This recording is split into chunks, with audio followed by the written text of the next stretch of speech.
الحمدللہ الحمدللہ وکفا والصلاۃ والسلام علی عبادہ الذین اصطفیٰ خصوصاً علی افضلہم و خاتم النبیین محمد الامین وعلی آلہ و اصحابہ اجمعین.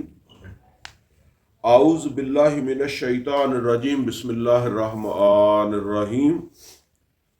قال اللہ عز و جل فی کتابہ الکریم یا ایہا الذین آمنوا من یرتد منکم عن دینہ فسوف یأتی اللہ بقوم یحبہم و یحبونہ اذلۃ علی المؤمنین اعزۃ علی الکافرین یجاہدون فی سبیل اللہ ولا يخافون لومۃ لائم ذلك فضل اللہ یؤتیہ من یشاء واللہ واسع علیم. صدق اللہ العلی العظیم. ربی اشرح لی صدری ویسر لی امری واحلل عقدۃ من لسانی یفقہوا قولی. اللہم ارنا الحق حقا وارزقنا اتباعہ وارنا الباطل باطلا وارزقنا اجتنابہ. آمین یا رب العالمین. عزیز دوستو، ترجمہ قرآن اور مختصر تشریح کے حوالے سے یہ ہماری 24 نمبر کلاس ہے. اس کا مطلب یہ ہے کہ اس سے پہلے ہماری 23 کلاسیں ہو چکی ہیں اور ان 23 کلاسوں میں ہم نے سورہ فاتحہ سے لے کر سورہ مائدہ کی آیت نمبر 53 تک پڑھ لیا ہے. اور آج اپنی اس 24ویں کلاس کے اندر ہم سورہ مائدہ کی آیت نمبر 54 سے شروع کر رہے ہیں، اور یہ آیت نمبر 54 ہے جس کی میں نے ابھی جو ہے وہ تلاوت کی ہے. آج جو حصہ ہم انشاءاللہ پڑھیں گے سورہ مائدہ کا، اس میں ایک مضمون جس کو میں نے ہائی لائٹ کیا ہے بہت اہم ہے، اور وہ ہے امت بنی اسرائیل، یعنی سابقہ امت بنی اسرائیل پر لعنت کے اسباب. اللہ تعالیٰ کی طرف سے ان پر لعنت کر دی گئی، اور وہ لعنت کیوں کی گئی، اور میں انشاءاللہ ایک حدیث کی روشنی میں بھی اس بات کو واضح کروں گا، کیونکہ نبی صلی اللہ علیہ وسلم نے یہ بات واضح کر دی تھی کہ اگر یہ خرابی تمہارے اندر پیدا ہوئی تو پھر اللہ تم پر بھی لعنت کر دے گا. اس وجہ سے یہ موضوع جو ہے نا بہت توجہ طلب ہے، لیکن یہ آخر کے اوپر جو ہے وہ آئے گا. یہ جو 54 نمبر آیت اس وقت ہم پڑھنے لگے ہیں، اس آیت کے حوالے سے یہ سمجھ لیں کہ ایمان والوں کے جو باہمی تعلقات ہیں یا ایمان والوں کا جو باہمی رشتہ ہے، اس کی 3 جہتیں ہیں جو اللہ تعالیٰ نے جو ہے وہ بیان فرمائی ہیں. اور یہ کس پس منظر میں بات ہو رہی ہے؟ یہ اس پس منظر کے اندر جو ہے وہ بات ہو رہی ہے کہ پیچھے ذکر چل رہا تھا یہود کا بھی، یعنی اہل کتاب کا بھی، اور منافقوں کا بھی. اگر آپ 54 نمبر آیت سے پیچھے تھوڑا سا چلے جائیں تو آیت نمبر 52 کے اندر، اس کو میں ذرا دوبارہ پڑھ دیتا ہوں، ترجمہ کر دیتا ہوں تاکہ سمجھ آ جائے کس پس منظر میں بات ہو رہی ہے. یہ 52 نمبر آیت میں فرمایا فَتَرَ الَّذِينَ فِي قُلُوبِهِم مَرَضٌ. بس آپ دیکھیں گے کہ وہ لوگ جن کے دلوں کے اندر مرض پیدا ہو گیا ہے، یُسَارِعُونَ فِیہم، وہ انہی یعنی یہود و نصارہ یا مشرکین جو ہیں انہی کے اندر جو ہے وہ گھسے جاتے ہیں.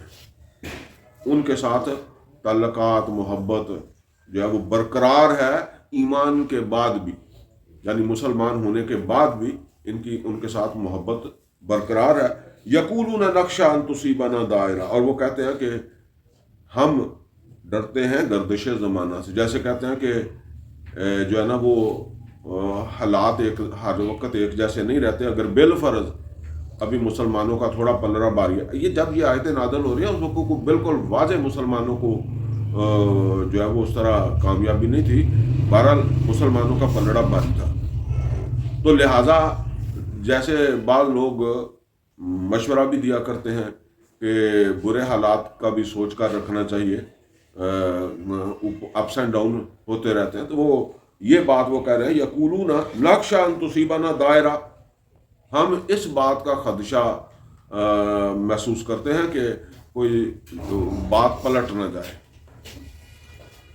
تو اس پس منظر کے اندر اب یہاں اللہ ان کے بارے میں تو بتایا کہ ان کے دلوں کے اندر روگ ہے. یہ سورہ بقرہ کے دوسرے رکوع کے اندر بھی یہ بات آئی ہے, فی قلوبہم مرض فزادہم اللہ مرضا ولہم عذاب علیم. اور یہ بات انہی کی ہو رہی ہے جو اب بظاہر تو ایمان والے ہی ہیں.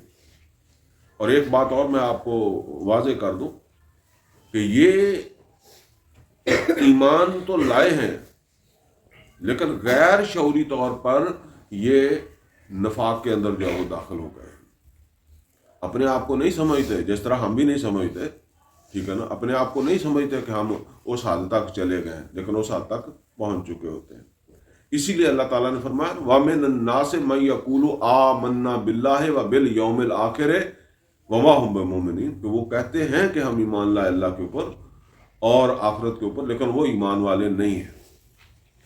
تو اب یہاں جو حقیقی ایمان والے ہیں ان کے بامی تعلقات جو ہیں ان کی 3 جہتیں جو ہے وہ یہاں بیان ہو رہی ہیں. تو فرمایا یا ایھا الذین آمنوا من یرتد منکم عن دینہ, اے ایمان والو جو کوئی تم میں سے پھر گیا اپنے دین سے. اچھا پہلے اتنی بات کو ذرا سمجھ لیں کیونکہ یہ چیز اہم ہے. یرتدا جو مرتد ہو گیا, یہ مرتد جو ہے نا اس کا لفظ, اس لفظ کا ہم عام طور پر اطلاق کس کے اوپر کرتے ہیں جو اعلانیہ دین سے دستبردار ہو جاتا ہے, اعلانیہ دین کو چھوڑ دیتا ہے. لیکن یہ جو منافق ہوتا ہے دین تو یہ بھی چھوڑ چکا ہوتا ہے لیکن اس نے اعلان نہیں کیا ہوتا, اور وہ اس کی مصلحتیں اسے وہاں لے گئی ہوتی ہیں.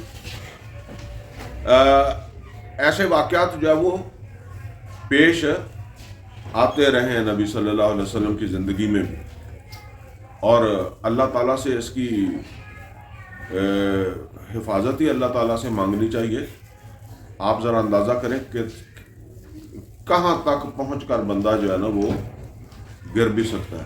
مطلب مکہ میں ایک شخص ایمان لایا اور پھر جب مکہ کے اندر ظلم و ستم بڑھا تو مسلمانوں نے ہجرت کی حبشہ کی طرف. تو یہ میاں بیوی جو ہے وہ ہجرت کر کے حبشہ چلے گئے. میں ذرا جو بات آپ کو سمجھانے لگا ہوں وہ یہ بات ہے کہ اتنی بڑی قربانی, حبشہ چلے گئے اپنا آبائی گھر چھوڑ کر صرف اسلام کی خاطر, مسلمانی کی خاطر, ٹھیک ہے نا. جب آپ اپنے آپ کو وہاں رکھیں گے نا, ہم اپنے آپ کو رکھیں گے کہ میں کتنی قربانی دیتا ہوں, وہ آپ آج کی اس کلاس سے ہی اپنے آپ کو جو ہے وہ جج کر سکتے ہیں. کسی دوسرے کو جج کرنے کی ضرورت نہیں, ہر بندہ اپنے آپ کو جج کرے کہ میری کتنی دلچسپی ہے اور ان کا جو ہے وہ کتنا تعلق تھا دین کے ساتھ کہ حبشہ چلے گئے. مجھے اب ان کا نام نہیں ذہن سے آ رہا. اچھا وہاں جب گئے تو کیونکہ شریعت کے احکامات بعد میں آئے تھے اور ان کے وہ خاتون جو تھیں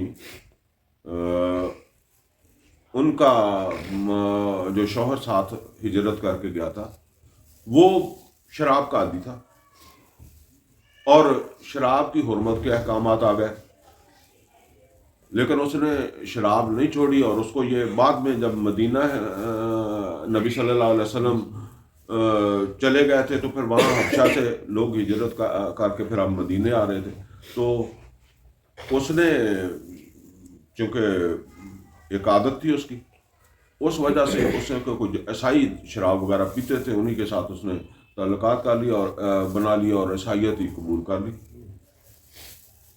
یعنی یہاں سے ایک مسلمان کس درجے کا، اس درجے کو آپ ذرا پہچانیں، اتنی قربانی آپ ہم سوچ بھی نہیں سکتے دینے کا، اور وہاں جا کے مرتد ہو گیا.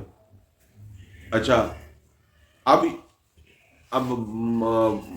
اسے کہہ لیں کہ اتفاق کہہ لیں یا بدقسمتی سمجھ لیں کہ دونوں کے نام میرے ذہن سے نکل رہے ہیں، لیکن اس کی جو زوجہ تھی اس کے ساتھ پھر نبی صلی اللہ علیہ وسلم نے شادی کی. کیا نام تھا؟ اسما نہیں، کوئی اور نام.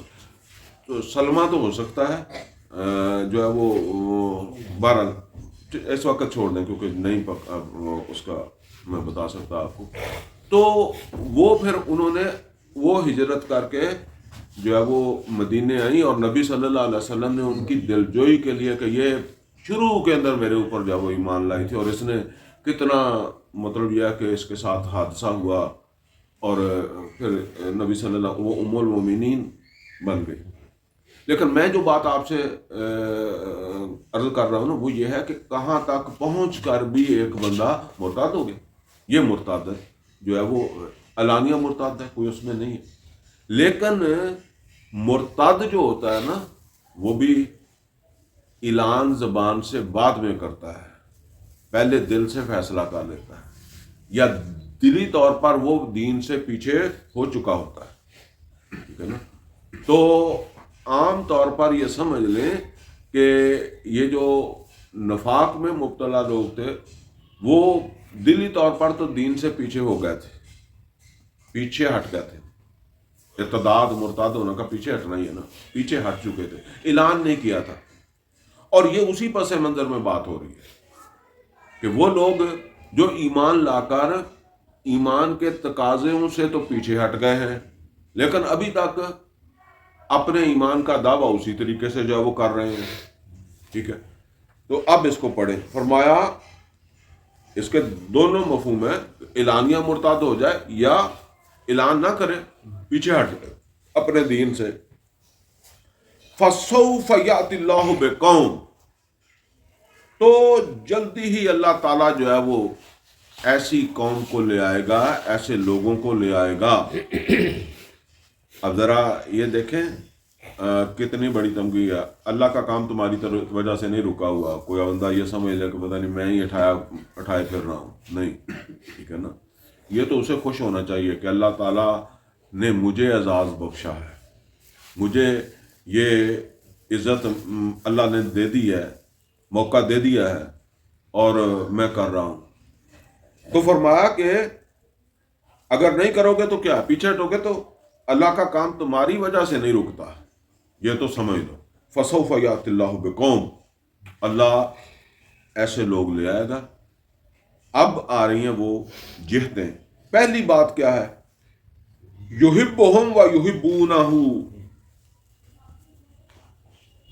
جن لوگوں کو لائے گا وہ ایسے لوگ ہوں گے کہ جن سے اللہ تعالیٰ محبت کرے گا اور وہ واپسی اللہ سے محبت کریں گے. يُحِبُّونَهُ، وہ اس سے محبت کرنے والے ہوں گے. تو یہ گویا کہ ایمان والوں کا ایک ہی محبوب ہے، یا آپ یوں سمجھ لیں کہ سب سے بڑا محبوب وہ اللہ ہی ہے، اور وہ اللہ سے محبت کریں گے اور اللہ ان سے محبت کرے گا. قرآن حکیم میں سورہ بقرہ میں بھی یہ بات آئی ہے، والذین آمنوا اشد حبا للہ، جو ایمان والے ہوتے ہیں ان کے اندر سب سے زیادہ شدت کے ساتھ محبت اللہ کی ہوتی ہے. ایک جہت یہ ہے کہ یعنی وہ سارے جو ہیں ان کا اللہ کے ساتھ تعلق جو ہے وہ مضبوط ہے. اور دوسری جہت کیا ہے؟ اذلۃ علی المؤمنین عزۃ علی الکافرین. اذلہ یہ عام طور پر ہماری زبان کے اندر ذلیل کا جو لفظ استعمال ہوتا ہے نا وہ تو تھوڑا کمینے پن کے لیے استعمال ہوتا ہے. تو عربی کے اندر جو ہے وہ اس کا مطلب ہوتا ہے کمزور، نرم. ٹھیک ہے. یہ سورہ غالباً آل عمران کے اندر بھی جو ہے وہ اللہ تعالیٰ نے مسلمانوں کے بارے میں فرمایا نا کہ یاد کرو جس وقت وَأَنْتُمْ أَذِلَّةٌ، تم کمزور تھے. یہاں وہ بات اذلتن علی المؤمنین، نرم ہوں گے ایمان والوں کے لیے. نرم یہ نہیں ہے کہ دین کے حوالے سے کوئی نرمی ہے، مطلب بعض ذاتی معاملات ہیں، ایک دوسرے کو سے محبت درگزر، ذاتی معاملات میں درگزر کرے، ٹھیک ہے نا. تو ہر ایک کے ساتھ محبت کے ساتھ جو وہ پیش آنا، دوسرے کی عزت اور رسپیکٹ کرنا. اگر کسی کی طرف سے کوئی تھوڑی بہت کمی بیشی ہو گئی تو درگزر بھی کر دینا. اذلتن علی المؤمنین، جو نرم ہوں گے ایمان والوں کے ساتھ یا ایمان والوں کے حق میں. اعزتن علی الکافرین، اور زبردست ہوں گے، سخت ہوں گے جو ہے وہ کافروں کے لیے. اب یہ جو منافقین جن کا پیچھے تذکرہ آ رہا ہے، ان کے بارے میں تو ہم نے یہ پڑھا ہے نا کہ آیت نمبر 52 میں، کہ وہ تو ان کے ساتھ تعلقات بناتے ہیں اور کہتے ہیں کہ ہم ڈرتے ہیں گردش زمانہ سے، کوئی برا وقت نہ آ جائے تو وہ اپنے برے وقت کے لیے بھی کچھ نہ کچھ بندوبست کر کے رکھیں. تو فرمایا کہ وہ مومنوں کے حق میں نرم ہوں گے اور کافروں کے حق میں سخت ہوں گے. یہ بات سورہ فتح کے اندر بھی آئی ہے، اشداء علی الکفار رحماء بینہم. اب یہ تیسری جہت بیان ہو رہی ہے.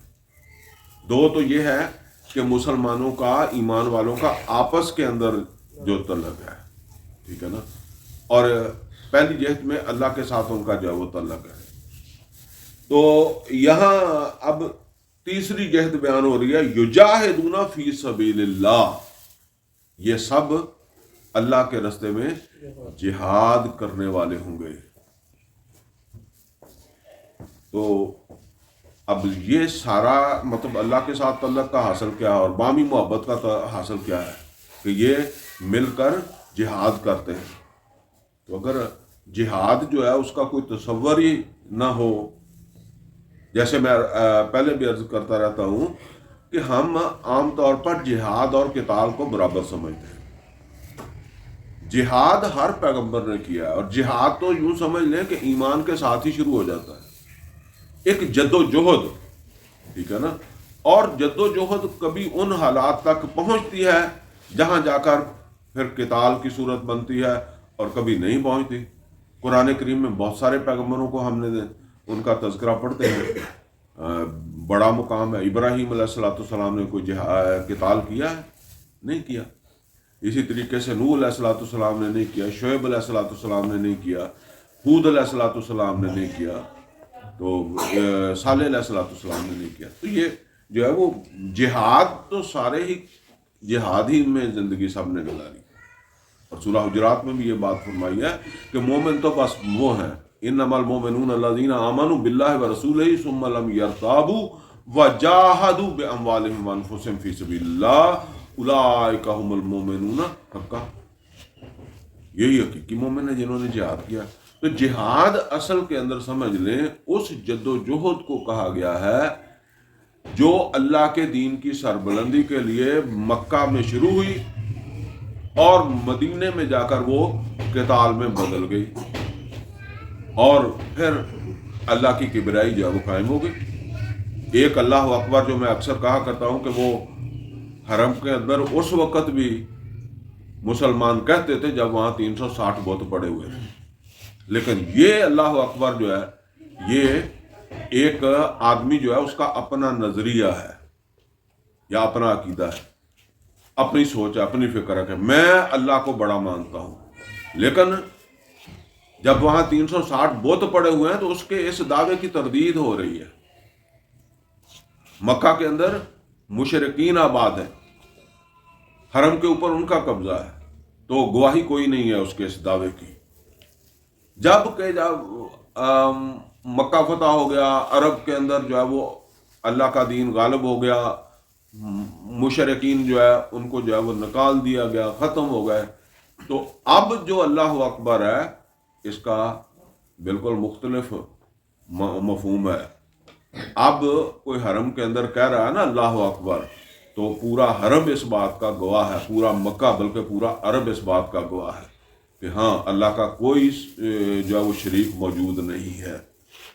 اسی طرح سمجھ لیں کہ آج جب ہم کہتے ہیں اللہ اکبر، یہ ہمارے منہ کی بات ہے، یہ ہمارا دعویٰ ہے، جبکہ ہم بے شک اہل حدیث ہوں، بے شک بریلوی ہوں، بے شک دیوبندی ہوں، بے شک کوئی جماعت اسلامی سے تعلق ہو، بے شک تنظیم اسلامی سے تعلق ہو، شمال المسلمین سے تعلق ہو، سب کے سب طاغوت کے سائے تلے زندگی گزار رہے ہیں۔ اور جو میں اکثر کہا کرتا ہوں کہ آپ نے اپنی مسجد کی اجازت بھی کیسے لینی ہے؟ طاغوت سے۔ آپ نے اپنے مدرسے کی اجازت کس سے لینی ہے؟ اسی نظام سے لینی جس کے تحت آپ زندگی گزار رہے ہیں۔ بھائی سیدھی سی بات ہے، وہ کوئی اللہ کا نظام تو ہے نہیں، اللہ کے علاوہ جو بھی ہے وہ طاغوت ہے، ٹھیک ہے نا۔ طاغوت کی تو یہی تعریف ہے کہ اللہ کے مقابلے میں جو اپنا حکم چلا رہا ہے وہ طاغوت ہے، ٹھیک ہے نا۔ تو اب یہ وہی صورتحال ہے جب مکہ کے اندر جو ہے وہ ایک اعلان جو ہے وہ کیا جا رہا ہے اللہ اکبر کا، لیکن یہ کیا جا رہا ہے ہجرت سے پہلے، اور ایک وہ ہے کہ مکہ فتح ہو گیا، بلکہ سن 10 کے اندر جا کر عرب سے صفائی ہو گئی مشرکین کی۔ تو اب اللہ اکبر کا کوئی اور مفہوم ہے، اور یہ ہے اصل کے اندر وہ آخری اسٹیشن جو اللہ تعالیٰ نے نبی صلی اللہ علیہ وسلم کو بتایا تھا سورہ مدثر میں، یا ایھا المدثر قم فانذر وربک فکبر۔ اس کبریائی کے لیے، وہ کبریائی تو مکہ میں 360 بتوں کی موجودگی میں بھی ہو سکتی ہے نا۔ تو وہ جو علامہ اقبال کے اشعار میں بھی یہ بات ہے نا کہ کس طرح وہ اشعار ہیں اس کے کہ یا وسعت آفاق میں تکبیر مسلسل، یعنی کبھی تو مسلمان جو ہے وہ فتوحات کرتے تھے، آفاق کے اندر فوجیں جاتی تھی اور طاغوت کا نشان جو ہے وہ مٹا رہے تھے اور اللہ اکبر کہتے تھے۔ یا وسعت آفاق میں تکبیر مسلسل، یا خاک کی آغوش میں تسبیح و مناجات، یا پھر اب یہ رہ گیا ہے کہ زمین کے اوپر جو ہے وہ سر رکھ کر جو ہے وہ سبحان ربی الاعلیٰ، اسی کوئی کافی سمجھتا ہے، یا خاک کی آغوش میں تسبیح و مناجات۔ وہ مسلک مردان خود آگاہ خدا مست، وہ مسلک یعنی تکبیر مسلسل آفاق کے اندر، وہ مسلک مردان خود آگاہ خدا مست، وہ مسلک ان لوگوں کا تھا جو اپنے آپ کو بھی سمجھتے تھے کہ ہم پیدا ہی جہاد کے لیے ہوئے ہیں اور اللہ کی محبت میں وہ سرشار تھے۔ یہ مسلک و ملا و نباتات و جمادات، یہ جو اسی کے اوپر کانے ہو گیا، آپ اسی کو سمجھ لیں۔ کوئی آدمی مکہ کہتا جی بس میں مکے میں ٹھیک ہوں، میں ہجرت بھی نہیں کرتا، اللہ اکبر میں یہاں ہی کہہ دیا کروں گا جا کے، تو فرمایا یہ آج کے ملا مولوی کا مسلک ہے۔ یہ مسلک و ملا و نبات، ملا کو برا لفظ نہیں ہے، یہ پہلے فارسی کے اندر جو ہے وہ ملا جس کو آج آپ مولانا کہتے ہیں اس کو ہی کہتے تھے، اب ہمارے وہ تھوڑا سا معیوب سا لفظ بن گیا۔ تو انہوں نے کہا یہ مسلک و ملا و نباتات، نباتات یہ پودے درخت، ہر چیز اللہ کی تسبیح کرتی ہے، اور جمادات، اور پتھر پہاڑ بھی جو ہے وہ جو داؤد علیہ السلام کے ساتھ وہ شامل ہو جاتے تھے نا تسبیح میں۔ تو یہ ہے جو بات جو ہے وہ علامہ اقبال نے کہی ہے کہ یہ دو تکبیریں جو ہے نا ان میں فرق ہے۔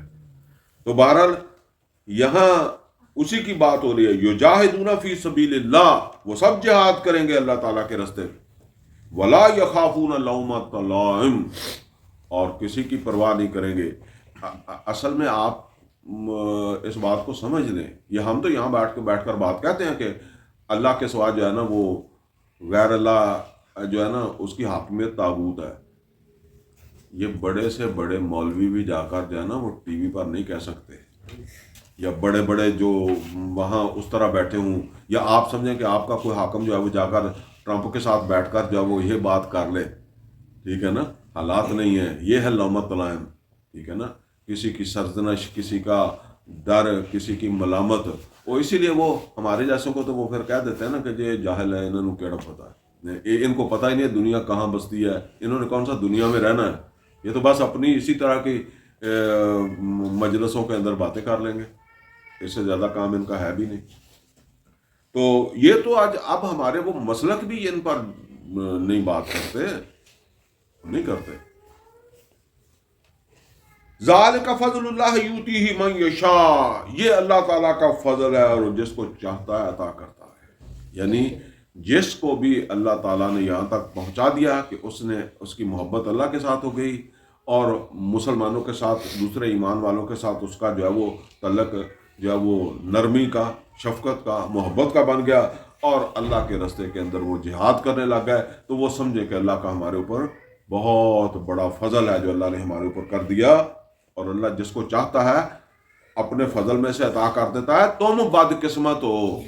یہ پس منظر سمجھ لیں، وہ پیچھے آیت نمبر 52 میں نے پڑھی ہے نا، کہ وہ کہتے ہیں کہ ہم ڈرتے ہیں کہ کوئی گردش زمانہ نہ آ جائے، اس وجہ سے ہم ان کے ساتھ زیادہ سختی نہیں کرتے، ان کے ساتھ تعلقات بناتے ہیں، دوستیاں بناتے ہیں.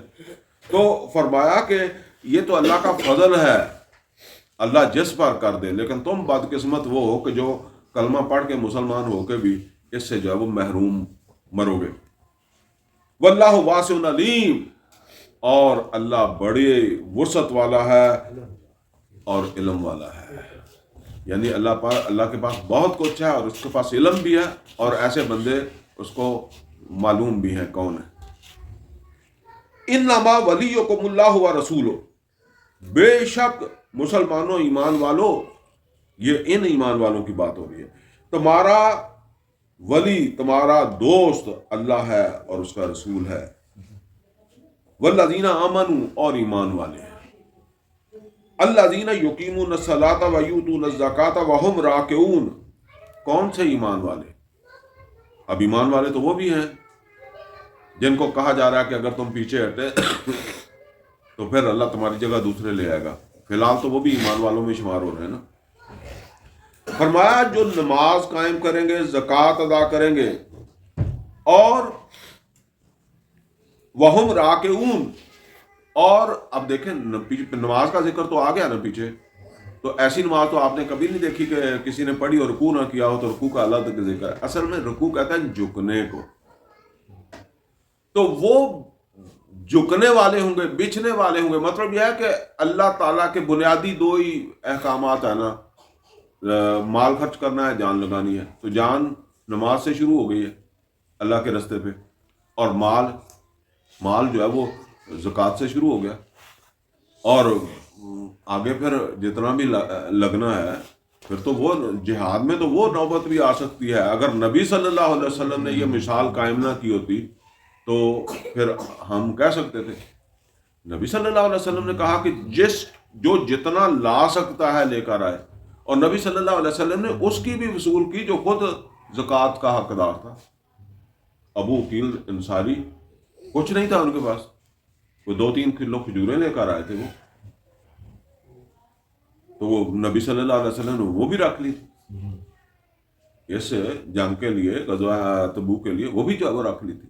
تو پھر یہ بھی ہے کہ سب کچھ بھی لگا دو. وہ جب میں نے پہلے واقعہ سنایا کہ اگر گھر بار بھی چھوڑنا پڑا ہے، اب تو خیر وہ صورتحال نہیں ہے، لیکن اس زمانے میں تو یہ ہو سکتا تھا نا کہ حبشہ جا سکیں اور جو ہے وہ مدینہ جا سکیں، تو اس کو بھی چھوڑ دو. یعنی اللہ تعالیٰ کے احکامات جو ہیں ان کے آگے، یا اللہ کے آگے جھکے رہنے والے، سر نہیں اٹھانے والے. زکوٰۃ بھی دیں گے، اصل میں یہ آ بھی زکوٰۃ کے ساتھ رہا ہے، کیونکہ جب آدمی مال دیتا ہے نا تو مال کے ساتھ اس میں یہ بات آ جاتی ہے کہ میں نے اتنا دیا ہے، میں نے اتنا کیا ہے. تو اس میں ایک مسئلہ یہ بھی آ جاتا ہے کہ میں نے اتنا مال دیا ہے تو اس وجہ سے بھی میری کوئی حیثیت جو ہے وہ بننی چاہیے. تو وہ حیثیت نہیں مانگتے، اللہ کے لیے دیتے ہیں نا. وَمَن يَتَوَلَّ اللَّهَ، اور جو بھی اللہ کو ولی بنائے گا، جو بھی اللہ کو دوست بنائے گا، وَرَسُولَهُ، اور اس کے رسول کو دوست بنائے گا، اور وَالَّذِينَ آمَنُوا، اور بنائے گا دوست ایمان والوں کو. فَإِنَّ حِزْبَ اللَّهِ، تو بے شک یہی ہے اللہ کی پارٹی. حزب اللہ یہی ہے اللہ کی پارٹی. فَإِنَّ حِزْبَ اللَّهِ هُمُ الْغَالِبُونَ، اس کو میں نے 2 دفعہ پڑھا ہے کیونکہ یہ قرآن کریم میں اللہ تعالیٰ کا ایک ایسا معجزہ ہے کہ جو ہے نا وہ تھوڑے الفاظ میں لمبی بات اس میں آ جاتی ہے۔ تو فرمایا فَإِنَّ حِزْبَ اللَّهِ هُمُ الْغَالِبُونَ، یہ اللہ کی پارٹی ہے اور اللہ کی پارٹی ہی غالب آ کر رہے گی۔ اور آپ دیکھیں جب یہ آیات نازل ہو رہی ہیں تو اس وقت وہ منافقین کیا سوچتے تھے اور انجام، اب دیکھیں یہ جسے کہتے ہیں کہ قبل از وقت اللہ ساری باتیں بتا رہا ہے، تو وہ جن چیزوں کو خطرہ سمجھتے تھے ان کا نام و نشان ہی مٹ گیا۔ یا ایھا الذین آمنوا، اے ایمان والو، لا تتخذوا الذین اتخذوا دینکم ہزوا ولعبا، اے ایمان والو نہ بناؤ ان لوگوں کو جو تمہارے دین کو کھیل تماشا سمجھتے ہیں، من الذین اوتوا الکتاب من قبلکم والکفار اولیاء، بے شک وہ ان لوگوں میں سے ہوں جن کو تم سے پہلے کتاب دی گئی، اہل کتاب، اور بے شک وہ کافروں میں سے ہوں دوست۔ تھوڑا جملہ لمبا ہو گیا نا، تو مطلب یہ ہے کہ اے ایمان والو دوست نہ بناؤ نہ اہل کتاب کو اور نہ ان لوگوں کو جو کافر ہیں، ایمان والوں کے جو ہے وہ مقابلے میں ان کو دوست نہ بناؤ جنہوں نے تمہارے دین کو کھیل تماشا سمجھا ہے۔ واتقوا اللہ، اور اللہ تعالیٰ سے ڈرو، مطلب کیا ہے کہ اگر دوست بناؤ گے تو پھر یہ سمجھ لو پھر اللہ کی سزا تو آئے گی۔ ان کنتم مومنین، اگر تم ایمان والے ہو تو پھر ان کو دوست نہ بناؤ، اللہ سے ڈرو ورنہ اللہ سزا دے گا۔ وَإِذَا نَادَيْتُمْ إِلَى الصَّلَاةِ، جس وقت تم نماز کے لیے بلاتے ہو، اذان دیتے ہو، اتخذوها ہزوا ولعبا، تو وہ اس کو کھیل تماشا بناتے ہیں۔ اذان کی آواز سن کر جو ہے وہ پھر نقلیں اتارنا، اس طرح کی باتیں جو ہے وہ کرنا۔ ذالک بانہم قوم لا یعقلون، یہ اس لیے کہ یہ عقل سے کام لینے والے لوگ نہیں ہیں۔ قل یا اہل الکتاب، کہہ دیں اے اہل کتاب، حل تنقمون منا، کیا تم ہم سے انتقام لیتے ہو، الا ان آمنا باللہ، بس اس بات کا کہ ہم اللہ پر ایمان لائے ہیں، وما انزل الینا، اور ہم ایمان لائے ہیں جو ہماری طرف جو ہے وہ نازل ہوا، وما انزل من قبل، اور ہم ایمان لائے ہیں اس کے اوپر جو ہے وہ اس سے پہلے، یعنی جو ہم پر نازل ہوا، اس سے پہلے نازل ہوا تورات انجیل وغیرہ۔ تو یعنی یہ اس بات کی دشمنی ہے تمہاری ہمارے ساتھ۔ وَأَنَّ أَكْثَرَكُمْ فَاسِقُونَ، اور بے شک تمہاری اکثریت نافرمان ہے، خود نافرمان ہے، یعنی وہ ایمان رکھنے کے باوجود اس کے اوپر عمل نہیں کرتے اپنی کتابوں کے اوپر۔ قل حل انبئکم بشر من ذالک مثوبۃ عند اللہ، تو اے نبی صلی اللہ علیہ وسلم آپ فرمائیں کیا ہم بتائیں کون ہیں بدلے کے اعتبار سے بدترین لوگ اللہ تعالیٰ کے نزدیک؟ وہ ہیں من لعنہ اللہ، جن پر اللہ نے لعنت کر دی، یعنی یہود کے اوپر اور نصارہ کے اوپر اللہ تعالیٰ نے جو ان پر لعنت کی۔ تو فرمایا وہی ہیں جن کے اوپر اللہ نے لعنت کر دی، وغضب علیہم، اور جن کے اوپر اللہ کا غضب بھی ہوا، وجعل منہم القردۃ والخنازیر، اور جن میں سے پھر اللہ نے بنائے تھے بندر اور سور بھی، وعبد الطاغوت، اور طاغوت کے عبد، طاغوت کی عبادت کرنے والے، طاغوت کے بندے۔ اب ذرا دیکھیں انہوں نے کبھی اس طرح کہا کہ ہم طاغوت کی بندگی کرتے ہیں؟ ہم نے بھی نہیں کہا، انہوں نے بھی نہیں کہا۔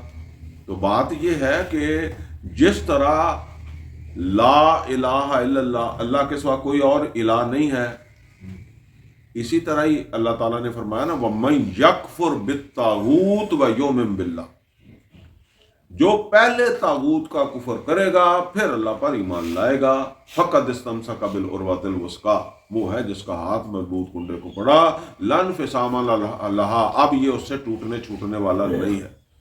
واللہ سمیع علیم، اللہ سب کو سننے والا جاننے والا ہے۔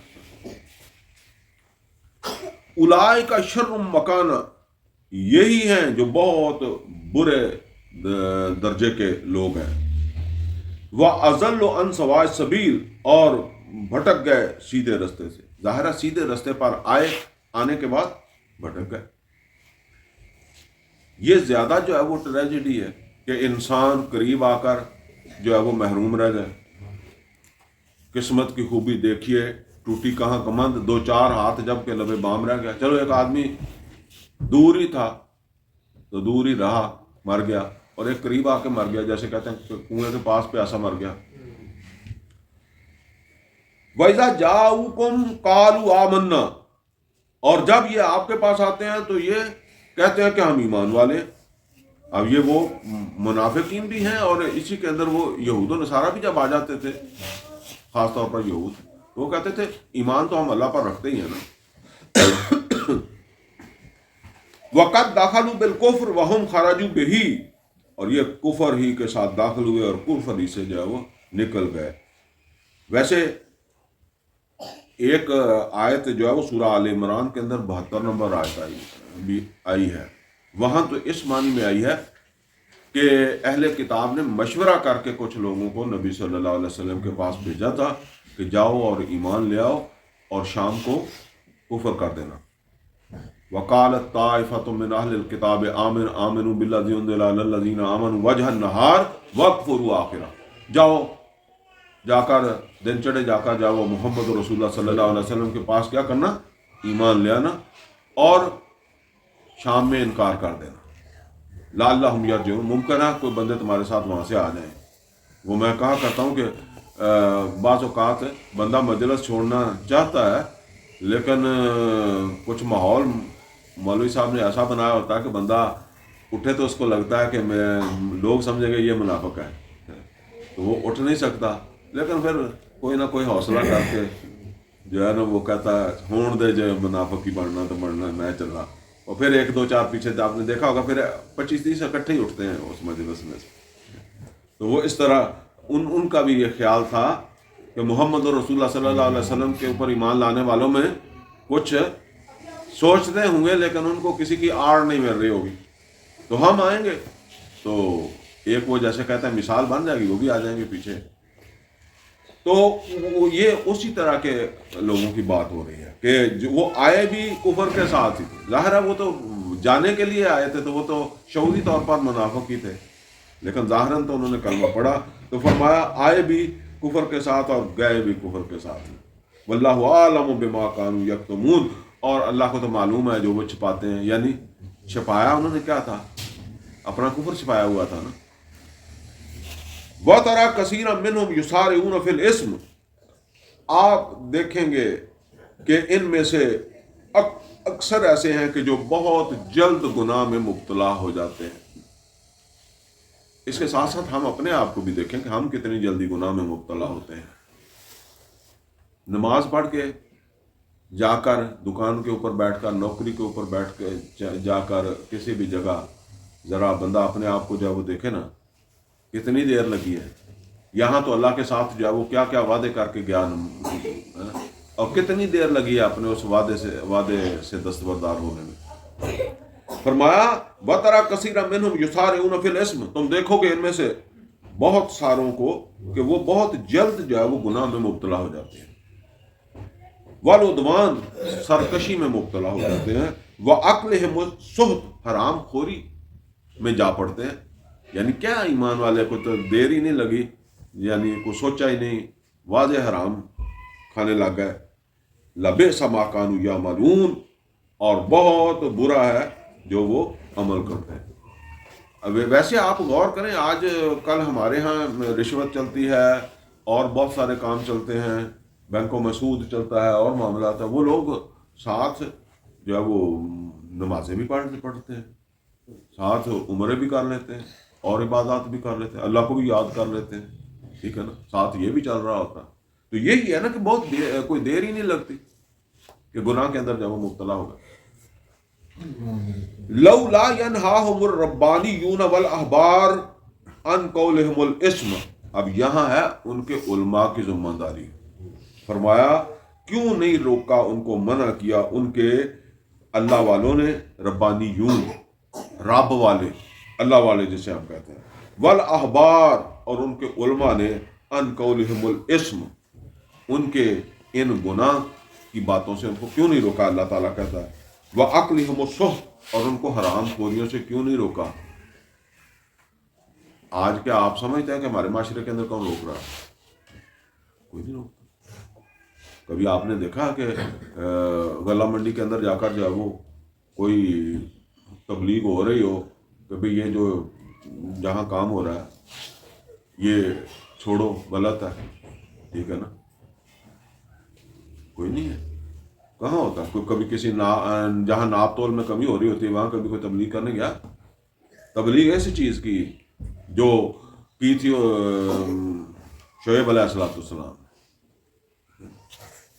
تو اللہ تعالیٰ فرماتے ہیں کہ کیوں نہیں روکا ان کو ان کے علماء نے اور ان کے جو ہے وہ درویشوں نے، اللہ والوں نے، وَأَكْلِهُمُ السُّحْتَ، ان کی حرام خوریوں سے، لَبِئْسَ مَا كَانُوا يَصْنَعُونَ، بے شک بہت برا تھا وہ جو علماء کر رہے تھے، وہ بھی بہت برا تھا، وہ برداشت کر رہے تھے اس کو۔ وَقَالَتِ الْيَهُودُ يَدُ اللَّهِ مَغْلُولَةٌ، اور یہودی کہتے ہیں کہ اللہ تعالیٰ کا ہاتھ بند گیا، غلت ایدیہم، بند گئے ہاتھ ان کے۔ یہ اصل کے اندر قرآن کریم کے اندر وہ جب آیا نا کہ اللہ کو قرض حسنہ دو، من ذا الذی یقرض اللہ قرضا حسنا، کون ہے جو اللہ کو قرض حسنہ دے گا؟ تو اس کے اوپر پھر اس طرح کی باتیں منافقین بھی کرتے تھے، کیونکہ مال دینا ان کو مشکل تھا کہ جی یہاں تو اللہ قرضہ ہی مانگتا رہتا ہے، یعنی مسلمانوں کا رب جو ہے یہ تو ہر ویلے قرضہ ہی مانگتا رہتا ہے، یہ تو ساڈا ہی مقروض رہتا ہے، تو ظاہر ہے اس کے پاس نہیں ہے تو تبھی تو وہ قرضہ مانگتا ہے۔ تو اس طرح کی وہ باتیں کرتے تھے تو اس کا جواب دیا، فرمایا وَلُعِنُوا بِمَا قَالُوا، تو ان کے اوپر لعنت کر دی گئی ان کی ان باتوں کی وجہ سے ہی، بل یداہ مبسوطتان، لیکن اس کے ہاتھ تو کھلے ہیں، یعنی اللہ تعالیٰ کے ہاتھ بندے نہیں ہیں، کھلے ہیں ہاتھ، يُنْفِقُ كَيْفَ يَشَاءُ، جیسے چاہتا ہے وہ خرچ کرتا ہے۔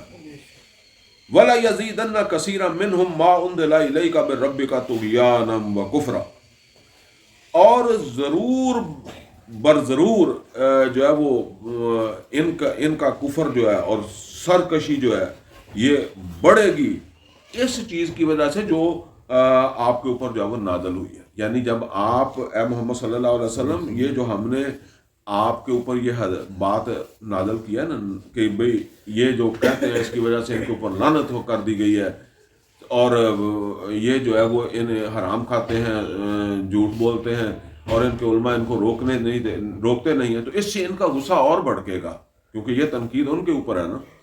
تو یعنی یہ باتیں جب ان تک پہنچیں گی کہ اب محمد رسول اللہ صلی اللہ علیہ وسلم کے اوپر یہ وحی آ گئی ہے کہ جس میں ہمیں ملعون قرار دیا گیا، لعنتی قرار دیا گیا، تو ان کو اور غصہ آئے گا۔ وَأَلْقَيْنَا بَيْنَهُمُ الْعَدَاوَةَ وَالْبَغْضَاءَ إِلَىٰ يَوْمِ الْقِيَامَةِ، ہم نے ان کے درمیان بغض اور عداوت پیدا کر دیا قیامت کے دن تک۔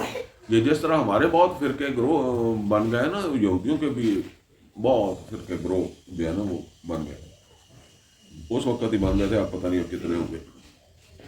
کلما اوقدوا نارا للحرب، اور یہ جب بھی جنگ کی آگ بھڑکاتے ہیں، اطفاء اللہ، اللہ اس کو ٹھنڈا کر دیتا ہے۔ یہ یہودی خود تو نہیں لڑتے تھے مسلمانوں سے، لیکن یہ دائیں بائیں لوگوں کو جو ہے نا وہ چندہ بھی دیتے تھے اور ان کو جو ہے وہ موٹیویشن بھی دیتے تھے کہ مسلمانوں سے لڑو۔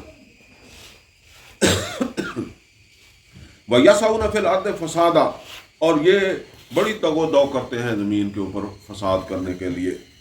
اب تو آپ دیکھیں دنیا کے اندر سارا فساد جو ہے وہ یہ یہود نے ہی اپنی ٹیکنیک کے ذریعے سے جو ہے وہ کھڑا کیا ہوا ہے۔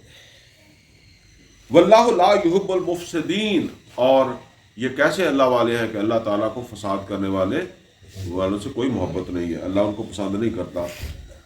وَلَوْ أَنَّ أَهْلَ الْكِتَابِ آمَنُوا، اور اگر یہ اہل کتاب ایمان لے آتے، وَاتَّقَوْا، اور تقوی اختیار کرتے، لَكَفَّرْنَا عَنْهُمْ سَيِّئَاتِهِمْ، ہم ضرور دور کر دیتے ان کی برائیاں۔ یہ اگر محمد صلی اللہ علیہ وسلم پر ایمان لے آتے، قرآن پر ایمان لے آتے، تو ان کی یہ کمیاں کوتاہیاں ہم دور کر دیتے، اصلاح ہو جاتی ان کی۔ وَلَأَدْخَلْنَاهُمْ جَنَّاتِ النَّعِيمِ، اور ہم ان کو داخل کر دیتے نعمتوں والی جنت میں۔ اب عام طور پر لوگ کہتے ہیں جی وہ نہیں بخشے جائیں گے. اب دیکھیں یہاں یہ باتیں قرآن کریم میں واضح کر دیتی گئی ہیں کہ جنت میں ان کا داخلہ تب ہوتا، پہلے والوں کی بات نہیں ہے، جب جو محمد رسول اللہ صلی اللہ علیہ وسلم کے مخاطبین میں آ گئے تو وہ تو پھر اسی وقت ہی ہو سکتا تھا جب وہ محمد رسول اللہ صلی اللہ علیہ وسلم کے اوپر ایمان لاتے. وَلَوْ أَنَّهُمْ اقاموا التوراۃ والانجیل وما انزل الیہم من ربہم. اور یہ بھی ایک اہم چیز ہے، اللہ فرماتا ہے کہ اگر یہ قائم کرتے تورات کو اور انجیل کو، یہ تورات اور انجیل کو قائم کرنے کا کیا مطلب ہے؟ وما انزل الیہم من ربہم، جو ان کے رب کی طرف سے ان کے اوپر نازل ہوا.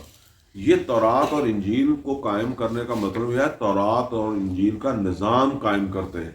ہم نے وہ پچھلے درس کے اندر یا شاید اس سے بھی پچھلے درس کے اندر یہ باتیں ہم نے پڑھی ہیں سورہ مائدہ میں کہ جو لوگ اللہ کی کتاب کے مطابق فیصلے نہیں کرتے وہی کافر ہیں، جو لوگ اللہ کی کتاب کے مطابق فیصلے نہیں کرتے وہی ظالم ہے، جو لوگ اللہ کی کتاب کے مطابق فیصلے نہیں کرتے وہی فاسق ہیں. تو میں نے بتایا تھا کہ اگر ہم آج کیا سمجھتے ہیں کہ اللہ کی کتاب کے مطابق فیصلے ہوتے ہیں. اگر آپ بالفرض کسی جج کے پاس بھی چلے جائیں اور آپ کہیں گے کہ اللہ کی کتاب کے مطابق فیصلہ کر دو تو وہ آپ کو کر دے گا. وہ کہے گا جی میرے پاس جو ضابطہ نظام ہے نا، جو مجھے بنا کر دیا گیا ہے، میں فیصلہ کرتا ہوں اس کے مطابق، ٹھیک ہے، اسی قانون کے مطابق فیصلہ کروں گا. ٹھیک ہے، تو پھر اگر وہ اللہ کا نہیں ہے تو پھر وہ کس کا ہے؟ تو پھر طاغوت کا ہے. تو یہاں اللہ تعالیٰ فرما رہا ہے اور اسی کے اندر ہمارے لیے یہ بات جو ہے وہ واضح کر دی گئی ہے کہ اس قرآن کا اس کی اقامت یہ ہے جو بڑا کام ہے. وَلَوْ أَنَّهُمْ أَقَامُوا التَّوْرَاةَ وَالْإِنْجِيلَ، اگر یہ قائم کرتے تورات کو اور انجیل کو، وَمَا أُنزِلَ إِلَيْهِم مِّن رَبِّهِمْ، اور جو ان کے رب کی طرف سے ان پر نازل ہوا، یہ اگر اس کو جو ہے وہ قائم کرتے لَأَكَلُوا مِن فَوْقِهِمْ، تو اللہ ان کو اتنا رزق دیتا کہ یہ اپنے اوپر سے اللہ بارشیں کرتا، آسمانی رزق دیتا. آسمانی رزق مطلب یہ ہے کہ اللہ کی طرف سے بارشیں ہوتی، فصلیں ہوتی. وَمِن تحت أرجلهم، اور اپنے پاؤں کے نیچے سے زمین سے جو ہے وہ اللہ ان کو جو ہے وہ وافر رزق دیتا. منہم امۃ مقتصدہ، ان میں ہیں جو ہے وہ کچھ لوگ جو سیدھی راہ پر ہیں. اب نوٹ کریں، اللہ نہیں کہتا کہ سارے خراب ہیں، کچھ ہیں، لیکن وہ کچھ پھر کیا ہے؟ آٹے میں نمک. تو آٹے میں نمک جو ہوتا ہے اس کی وجہ سے اللہ تعالیٰ کا معاملہ نہیں ہوتا. اللہ کا معاملہ ہوتا ہے مجموعی طور پر معاشرہ جیسے ہو. جب مصر کے اندر بنی اسرائیلی جو تھے وہ فرعون کی غلامی میں تھے تو 100% وہاں لوگ برے نہیں تھے، نافرمان نہیں تھے، ان کے اندر بھی تھے. موسیٰ علیہ السلام نے جب دعوت دی تو ان میں سے چند لوگ جو ہے وہ موسیٰ علیہ السلام کو بھی ملے. انہی میں ہارون علیہ السلام بھی تو اسی جگہ پیدا ہو رہے ہیں نا. لیکن یہ چند لوگ ہیں، چند لوگوں کی وجہ سے جو ہے وہ معاشرہ جو ہے اس کو نہیں سمجھا جا سکتا کہ یہ چند لوگ ہیں تو اس کی وجہ سے اس معاشرے کو ان باقیوں کو بھی انہی کے ساتھ شمار کیا جائے. بلکہ ہوتا یہ ہے کہ ان کو بھی ان کے ساتھ ہی شمار کر لیا جاتا ہے. ٹھیک ہے نا. یہ اپنی جد و جہد کریں، کوشش کریں. مثال کے طور پر اگر کسی قوم کے اوپر جس میں چند لوگ اچھے ہیں تو اکثریت جو ہے وہ فاسق ہے تو اللہ کی تو کوئی پکڑ آئے گی. ٹھیک ہے، تو اس سزا میں ہو سکتا ہے کہ وہ بھی ساتھ ہی ہو. جب جہاد نہیں کیا بنی اسرائیلیوں نے تو وہ اللہ نے ان کے اوپر جو صحرا وردی مسلط کی، یتیہون فی الارض، پیچھے ہم نے پڑھا 40 سنہ 40 سال تک. تو موسیٰ علیہ السلام کو علیحدہ محل تو نہیں اللہ نے بنا کے دے دیا کہ تو جا مصر چلا جا. ٹھیک ہے نا. ساتھ ہی وہ ان کے خجل ہوئے تو پھر وہ ساتھ ہی ہونا پڑتا ہے. البتہ یہ ہے کہ اگر معتدب تعداد درست رستے کے اوپر چلنے والی ہو اور کوئی قلیل لوگ اس میں برے بھی ہوں تو وہ بھی ساتھ پھر جو اللہ کی نعمتیں ہوتی ہیں، فائدے ہوتے ہیں، وہ ان سے وہ بھی پا رہے ہوتے ہیں. منہم امۃ مقتصدہ، ان میں ہیں کچھ لوگ سیدھی راہ پر چلنے والے. وَكَثِيرًا مِّنْهُمْ سَاءَ مَا يَعْمَلُونَ، لیکن اکثریت وہ ہے جو برے عمل کرنے والی ہے. لہٰذا یا ایھا الرسول، اے رسول صلی اللہ علیہ وسلم، بلغ ما انزل الیک من ربک، آپ تبلیغ کریں. کس چیز کی تبلیغ کریں؟ بما ما انزل الیک من ربک، جو آپ کے رب نے آپ کے اوپر نازل کیا ہے. جو میں اکثر آپ سے کہا کرتا ہوں کہ رسول اللہ صلی اللہ علیہ وسلم نے جو تبلیغ کی ہے وہ قرآن کی تبلیغ ہے. اللہ نے جو حکم دیا ہے وہ قرآن کی تبلیغ کا حکم دیا ہے. اور محمد اور رسول اللہ صلی اللہ علیہ وسلم نے جو اپنی امت کو حکم دیا ہے وہ کس چیز کا حکم دیا ہے؟ وہ قرآن کی تبلیغ کا حکم دیا ہے. نبی صلی اللہ علیہ وسلم نے فرمایا، یہ آخری حج کے موقع کے اوپر جو خطاب انہی میں فرمایا، بلغوا انی ولو آیۃ، میری طرف سے ابلاغ کرنے والے، تبلیغ کرنے والے بن جاؤ. ولو آیۃ، اگرچہ ایک ہی آیت. ایک آیت سے مراد یہ ہے کہ تمہارے پاس ایک آیت پہنچی ہے، تمہیں ایک آیت کی سمجھ آئی ہے. اور یہ نہیں ہے کہ ساری زندگی تم نے ایک آیت کی تبلیغ کرنی ہے، پھر دوسرا سیکھو، تیسرا سیکھو، سارا قرآن سیکھو. تبلیغ تو اصل میں پورے قرآن کی ہے. سورہ فاتحہ سے لے کر سورہ ناس تک یہ پورا قرآن جو ہے نا وہ آگے جاؤ، پہنچاؤ. میں پہلے بھی کئی دفعہ آپ کو بتا چکا ہوں، لیکن یہ چیز ایسی ہے کہ اس کو بار بار ریپیٹ کرنے کی ضرورت ہے. شیخ محمود الحسن دیوبندی رحمۃ اللہ علیہ، وہ جب ہندوستان کی آزادی کی تحریک جو ہے وہ اس میں ان کا بڑا کردار ہے. وہ ریشمی رومالوں کی تحریک جو تھی اس میں ان کا بڑا کردار ہے. بہرحال وہ تحریکیں ناکام ہو گئی. یہ ان کو انگریز نے گرفتار کر لیا. گرفتار کر کے ان کو لے گیا کالا پن اور وہاں جا کر قید کر دیا. وہاں ان کو ٹی بی ہو گئی. اس زمانے میں ٹی بی کا مریض جو ہے، اور T B first stage, second stage, third stage والا تو کہتے تھے بس اب مر گیا. تو تھرڈ سٹیج پر پہنچ گئی ٹی بی، تو انگریزوں نے ان کو آزاد کر دیا کہ اب ویسے ہی مر جائے گا تو چھوڑ دو. تو جب وہ واپس ہندوستان آئے تو دیوبند کے اندر سالانہ کنونشن ہو رہا تھا. تو ظاہر بات ہے انہوں نے کہا کہ ان کو لے کر آتے ہیں. وہ آ نہیں سکتے تھے. ان کی چارپائی اٹھا کر وہ سٹیج پر لے آئے. باقی تو پھر وہ بیمار تھے، انہوں نے کیا کرنا تھا. تو ان سے کہا کہ حضرت آپ کوئی نصیحت کریں، کوئی بات کریں، آپ کچھ تھوڑی کر رہے ہیں. تو انہوں نے جو تھوڑی سی بات کی وہ کیا تھی؟ انہوں نے کہا کہ میں نے قید میں اس بات کے اوپر ہی غور و فکر کیا ہے کہ ہم نے اتنی قربانیاں دی ہیں، اتنی محنت کی ہے، اس کے باوجود مسلمان زوال سے کیوں نہیں نکل پا رہے ہیں. تو انہوں نے کہا کہ مجھے جو بات سمجھ آئی ہے وہ یہ ہے کہ اس کی دو اسباب ہیں، دو وجوہات ہیں. ایک یہ ہے کہ مسلمان قرآن سے دور ہیں، قرآن نہیں سمجھتے. اور دوسرا یہ ہے کہ مسلمان فرقوں کے اندر تقسیم ہو گئے. اور میں یہ سوچ کر آیا ہوں، عہد کر کے آیا ہوں کہ اگر اللہ نے مجھے کوئی موقع دیا، زندگی دی، تو میں اپنی باقی زندگی قرآن کو عام کرنے میں جو ہے وہ صرف کر دوں گا، کھپا دوں گا.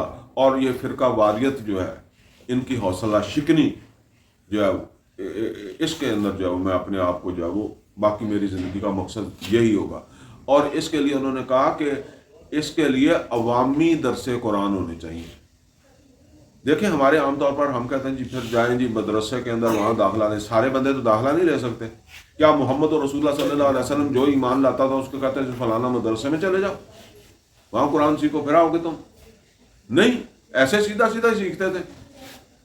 تو نہ ہر بندہ جا سکتا. ٹھیک ہے، جو جائے مدرسے میں جا کے سیکھے. لیکن وہ کہتے ہیں کہ عوامی درس قرآن. عوامی درس قرآن کا مطلب کیا ہے؟ عوام میں کوئی ریڈی والا ہے، کوئی ان پڑھ ہے، کوئی پڑھا لکھا ہے، کوئی کسی شعبے سے ہے، کوئی کسی شعبے میں سے ہے، اور خاص طور پر وہ اتنا ٹائم دے نہیں سکتا 6 سال 8 سال جا کر مدرسے میں بیٹھے. اب قرآن تو اس نے سیکھنا ہے، اللہ نے اسے ہدی للناس بنایا ہے. تو اس طریقے سے ان کو قرآن جو ہے وہ سنایا جائے، سمجھایا جائے کہ ان کے اندر جو ہے وہ اس کا فہم جو ہے وہ پیدا ہو جائے. یہ ہے عوامی درس قرآن. یہ پھر ظاہر بات ہے کہ یہ گلیوں بازاروں کے اندر ہی ہوں گے نا. اس طرح ہی لوگوں کو اکٹھا کر کے جو ہے وہ قرآن کی جو تبلیغ ہے اسی کے ذریعے سے ہوں گے نا. تو انہوں نے کہا کہ میں اپنی زندگی اسی پہ لگاؤں گا. تو اب آپ ذرا دیکھیں کہ اتنا بڑا یہ دیوبند کے پہلے شاگرد بھی تھے. یہ دیوبند مدرسہ کا جو پہلے شاگرد تھے وہ تھے جو بعد میں محمود الحسن دیوبندی بنے. اور انہوں نے یہ ایک تفسیر عثمانیہ اس کا ترجمہ انہوں نے لکھا ہوا ہے. ٹھیک ہے نا. وہ جو اس کے وہ حاشیے وغیرہ وہ تو شبیر احمد عثمانی رحمۃ اللہ علیہ نے جو ہے وہ لکھے ہیں، تو اس کا ترجمہ انہوں نے لکھا ہے اس قرآن کا. وہ دیوبندیوں کے اندر تو بہت زیادہ وہ چلتا ہے. تو اب یہ واقعہ جو ہے وہ ڈاکٹر اسرار صاحب سے میں نے سنا بھی ہے اور ان کی کتابوں میں بھی اس کا ذکر ہے. اور یہ جو مفتی محمد شفیع صاحب جنہوں نے معرف القرآن تفسیر لکھی ہے، ان کی ایک کتاب ہے وحدت امت، اس میں انہوں نے یہ سارا واقعہ جو وہ لکھا ہے. اب وہ فوت ہو گئے. اب آپ دیکھیں کہ انہی کے یا حلقے کے لوگ جو ہیں وہ یہ کام نہیں کر رہے، اس قرآن کو نہیں پہنچا رہے اس طریقے سے. جو ٹھیک ہے نا، ان کے پاس بھی آپ کو کہیں جائیں پھر آپ مدرسوں میں ہم پڑھاتے ہیں، پھر آپ وہاں جا کر داخلہ لے لیں. لیکن ظاہر بات ہے کہ ایسا تو ہو ہی نہیں سکتا. ویسے بھی اگر سارا شہر اٹھ کر جو اب مدرسے میں چلا جائے گا تو مدرسہ کہاں جائے گا؟ وہ تو جاتے نہیں ہیں لوگ، اس لیے وہاں جگہ ہے، ورنہ تو وہ کدھر جائیں گے جی سکھاؤ سانو. ٹھیک ہے نا. تو بہرحال یہ سمجھ لیں یہ واقعتاً یہ بنیادی کام ہے، اور یہ کوئی یہ نہیں ہے کہ آپ اس میں دو چار آیتیں جو ہے وہ سیکھ کر ہو سکتا ہے وہ دو چار آیتیں جو ہے وہ مکے کے مشرکوں کے لیے بھی ناقابل برداشت نہ ہوں، قابل برداشت ہوں.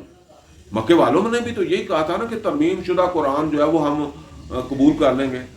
سورہ یونس کے اندر ہے نا، ایتی بے قرآن غیر ھذا او بدلو، اس قرآن کی جگہ کوئی دوسرا قرآن لے آؤ یا اس میں ترمیم کر لو. تو ترمیم شدہ تو ان کے لیے قابل قبول تھا. تو جب آپ نے اس میں سے کوئی چند چیزیں نکال کر علیحدہ ایک بنا لیا ہے تو وہ تو ترمیم شدہ ہے نا. آپ اسے قرآن تو نہیں کہہ سکتے. بے شک وہ قرآن کی آیتیں ہوں گی، قرآن کے احکامات ہوں گے، وہ قرآن نہیں ہے. قرآن یہ ہے جو محمد اور رسول اللہ صلی اللہ علیہ وسلم نے سورہ فاتحہ سے لے کر سورہ ناس تک جو پہنچایا. اس کی تبلیغ کرو.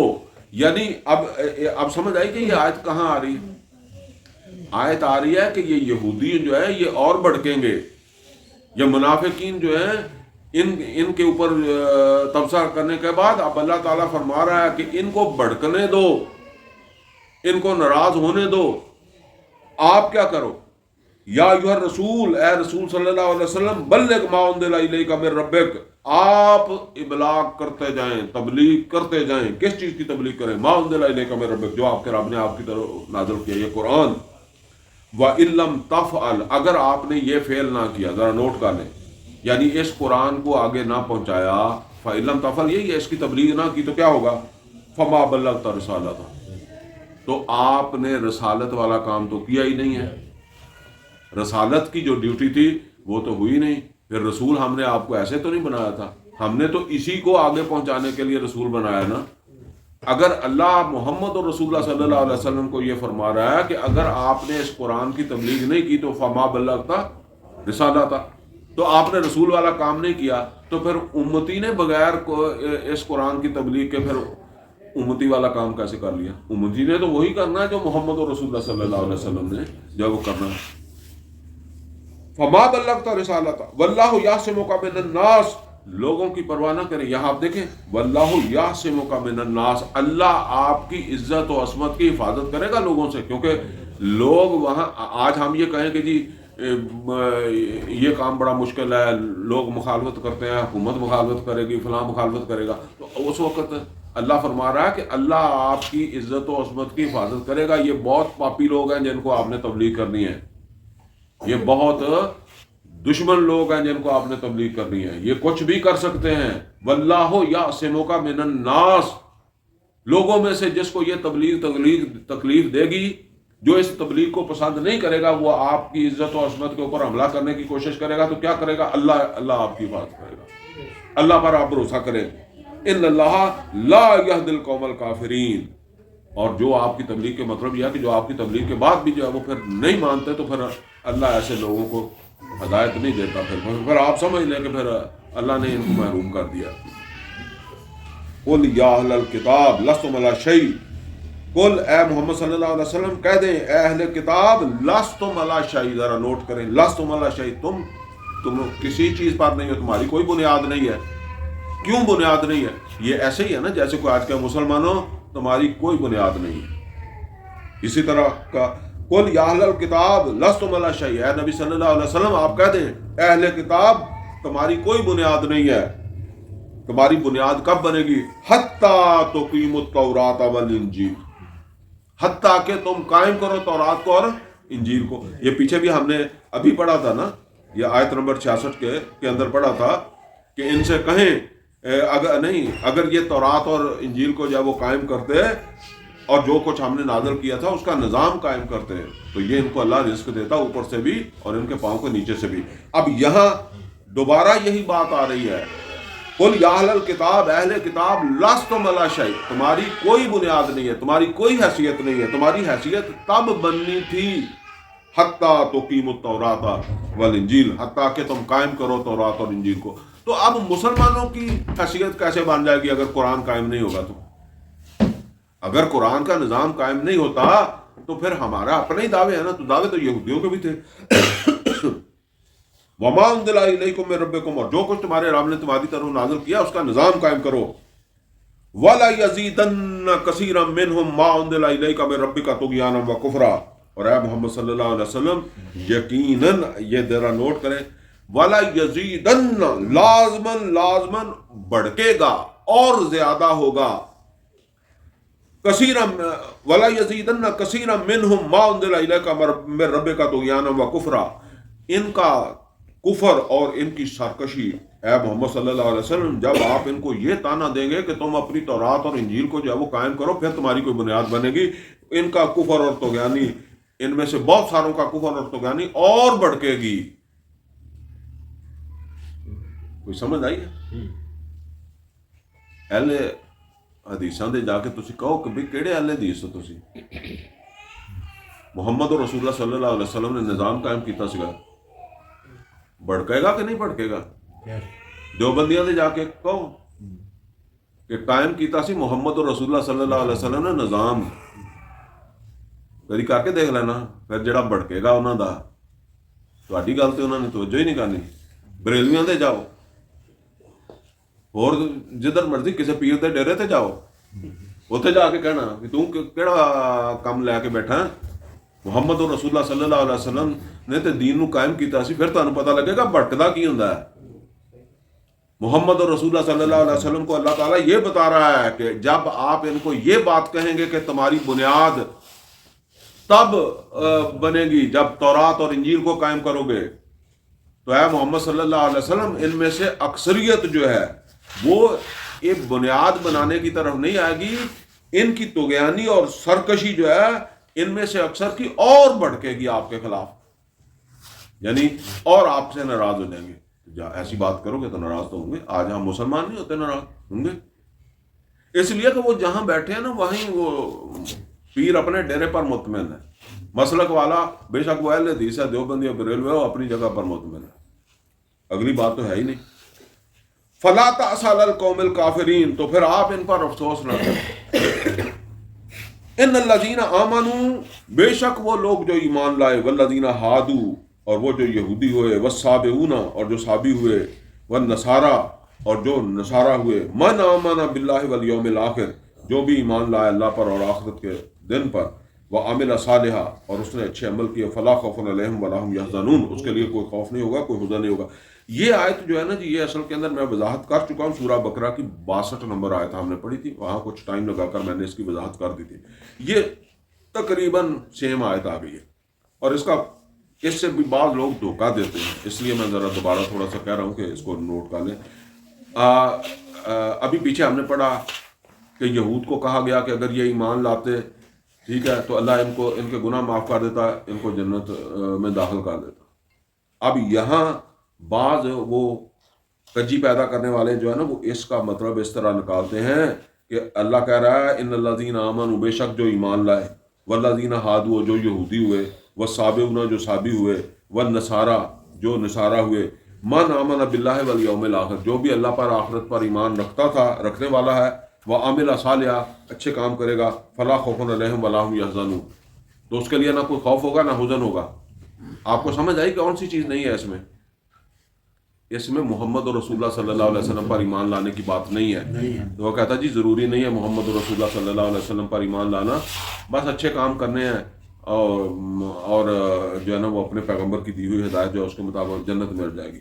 ٹھیک ہے نا. اصل میں یہ بات کچھ اور کہی جا رہی ہے. وہ بات یہ ہے کہ یہودی کہتے تھے کہ ہم اللہ تعالیٰ کے پیارے ہیں، نحن ابناء اللہ و احباؤہ، ہم اللہ تعالیٰ سے محبت کرتے ہیں، اللہ ہم سے محبت کرتا ہے، ہم اللہ کے بیٹوں کی طرح ہیں، اور اللہ ہمیں عذاب نہیں دے گا. لن تمسن النار الا ایاما معدودہ، ہمیں آگ نہیں چھوئے گی چند دنوں سے بڑھ کر. اس طرح کے ان کے جو وہ تصور بن گئے تھے، جس طرح اب ہمارے کئی سارے لوگوں کے بن گئے ہیں کہ جو محمد اور رسول اللہ صلی اللہ علیہ وسلم کا امتی ہے اس کو آگ نہیں لگنی. ٹھیک ہے نا؟ تو کئی لوگ جو ہے وہ اس طرح بھی کہتے تھے کہ سید میں آگ نہیں لگ دی، اور انہوں نے کہا کہ ادھر آؤ خلاق دیکھ رہے ہیں. تو وہ بات ہے. پھر وہ امتی لاؤ جس کو آگ نہیں لگتی، پھر یہاں لگا کے دیکھتے ہیں، اگر یہاں نہیں لگی تو پھر وہیں بھی نہیں لگے گی، اگر یہاں لگتی ہوئی تو پھر وہاں بھی لگ جائے گی. یہ مسئلہ نہیں ہے. اصل کے اندر یہاں بات بتائی جا رہی ہے کہ ہمیشہ سے عمل صالح جو ہے یہ ہر ایمان والے کے لیے لازمی تھا. یعنی عمل صالح کے بغیر کسی کے لیے بھی کامیابی نہیں تھی. بے شک وہ موسیٰ علیہ الصلوۃ والسلام کے زمانے میں جب تک موسیٰ علیہ الصلوۃ والسلام کی شریعت تھی اس وقت اس دور تک عمل صالح لازمی تھا. اور اسی طرح عیسیٰ علیہ الصلوۃ والسلام کے ایمان لانے والوں کے لیے بھی عمل صالح لازمی تھا. اور اسی طریقے سے محمد اور رسول اللہ صلی اللہ علیہ وسلم کے ماننے والوں کے لیے بھی عمل صالح لازمی ہے. اب قریب عمل صالح کون سا گزرا ہے؟ تورات کو قائم کرنا، انجیل کو قائم کرنا، جہاد کے نتیجے میں قائم ہوا نا قرآن بھی. تو یہی ہمارے لیے ہے عمل صالح. تو یہاں یہ بتایا جا رہا ہے کہ تمہاری یہ سوچ غلط ہے کہ تم اسی طریقے سے جو ہے وہ جنت میں داخل ہو جاؤ گے. ہمیشہ سے یہ اصول رہا ہے الا الذین آمنوا، بے شک جو آج ایمان والے ہیں ان کے لیے بھی وہی اصول ہے. والذین ہادوا، اور یہودیوں کے لیے بھی وہی اصول تھا جب تک محمد اور رسول اللہ صلی اللہ علیہ وسلم نہیں آئے تھے. والسابئون، اور یہ سابی جو تھے ان کے لیے بھی جو ہے وہ وہی اصول تھا جو بعد میں اپنے آپ کو سابی کہلانے لگ گئے. یعنی ان کا بھی اصول یہی تھا. والنصارى، اور نصارہ کے لیے بھی عیسیٰ علیہ السلام نے تو نہیں کہا تھا کہ عمل نہیں کرنا. ٹھیک ہے نا؟ تو ان کے لیے بھی یہ اصول تھا. کیا اصول تھا؟ من آمن باللہ والیوم الآخر، اپنے اپنے وقت میں جو بھی اللہ پر ایمان لایا اور آخرت کے اوپر ایمان لایا. آگے جو اصل بات بتائیے وہ عامل صالح، ایمان کے ساتھ اس نے اچھے عمل کیے. فلا خوف علیہم ولا هم یحزنون، تو اس کے لیے نہ کوئی خوف ہوگا نہ حزن ہوگا.